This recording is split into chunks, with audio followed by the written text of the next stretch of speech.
অবিশ্বাস্য অদম্য Cape Verde সর্বজয়ী বিশ্ব চ্যাম্পিয়ন আর্জেন্টিনার বিপক্ষে ম্যাচের পুরো 120 মিনিট পর্যন্ত লড়াই করলো চোখে চোখ রেখে, কিন্তু ফুটবল বিধাতা জয় লিখে রেখেছিল আর্জেন্টিনার নামের পাশেই।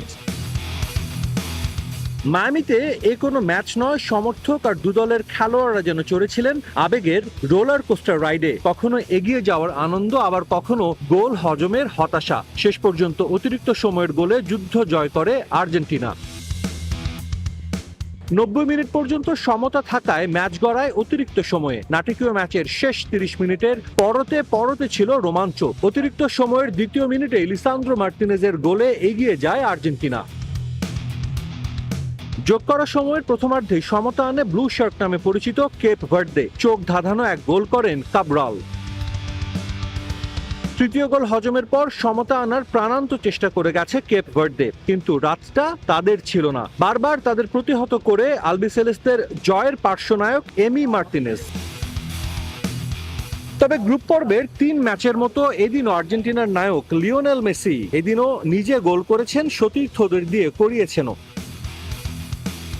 মায়ামির ঘরের ছেলে মেসির মাইল ফলক স্পর্শের ম্যাচ। প্রথম ফুটবলার হিসেবে বিশ্বকাপে 30 ম্যাচ খেলার রেকর্ড লিওনেল মেসির। ম্যাচের 15 মিনিটে মেসির পায়ে বল, আর্জেন্টিনার সামনে প্রথম সুযোগ। মেসি শট নিলেও তা চলে যায় পোস্টের বাইরে দিয়ে। 29 মিনিটে আসে মাহেন্দ্র খন। লিসান্দ্রো মার্টিনেজের লং পাস খুঁজে পায় মেসিকে। দারুণ ফিনিশিংয়ে ভজিনিয়াকে পরাস্ত করে আর্জেন্টিন তালিসম্যান লিড এনে দেন দলকে। বিশ্বের প্রথম ফুটবলার হিসেবে 2 বিশ্বকাপে 7 গোল করার কীর্তি করেন লিওনেল মেসি। লিড নিয়ে বিরতিতে যায় আর্জেন্টিনা। বিরতির পর মাঠে দেখা যায় অন্য এক কেপ ভার্দেকে। বল পজিশনে যেমন এগিয়ে ছিল আফ্রিকান দেশটি, বেশ কবার প্রতিপক্ষ ডিবক্সেও বল নিয়ে যায় বিপজ্জনকভাবে, কিন্তু সমতা আনতে পারেনি। 59 মিনিটে স্টেডিয়ামের আর্জেন্টিনা সমর্থকদের স্তব্ধ করে দেয় কেপ ভার্দে। রায়ান মেন্ডেসের বাড়ানো বল দুর্দান্ত শটে জালে পাঠিয়ে কেপ ভার্দের হয়ে সমতা আনেন দেরয় দুয়ার্তে। মায়ামি স্টেডিয়াম গর্জে ওঠে কেপ ভার্দে সমর্থকদের গর্জনে। এর 3 মিনিট পরই এগিয়ে যাওয়ার সুযোগ ছিল আর্জেন্টিনার। এবার বিশ্ব দেখে ভজিনিয়ার বীরত্ব। মেসিকে গোল বঞ্চিত করেন ব্লু শার্ক গোলরক্ষক।